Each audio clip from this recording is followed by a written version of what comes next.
మంచు విష్ణు, మోహన్ బాబు ఇద్దరు కలిసే ఉంటారు ఒక ఇంట్లోనే. మనోజ్ విడిగా ఉంటాడు, లక్ష్మి విడిగా ఉంటుంది.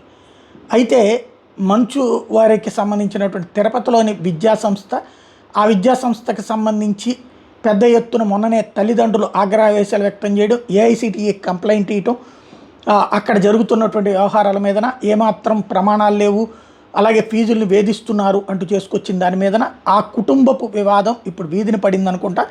తాజాగా మోహన్ బాబు యూనివర్సిటీల ఫీజుల వివాదం మీద మంచు మనోజ్ స్పందించారు. యూనివర్సిటీ వివాదం తనని తీవ్రంగా బాధించిందన్నారు.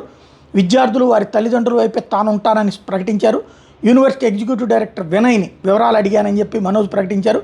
వినయ్ స్పందన కోసం ఎదురు చూస్తున్నానని ప్రకటించాడు. ఏదైనా చెప్పాలనుకుంటే తనకు నేరుగా పంపాలంటూ ఈమెయిల్ అడ్రస్ కూడా ఇచ్చారు మనోజు. విద్యార్థుల ఆందోళన మోహన్ బాబు దృష్టికి స్వయంగా తీసుకెళ్తానని ప్రకటించారు మంచు మనోజు. ఇది సంచలనాత్మకమైంది. ఏదైతే ఆ ట్వీట్తో అంటే ఆ కుటుంబంలో విభేదము మరొకసారి తెర మీదకి వచ్చింది.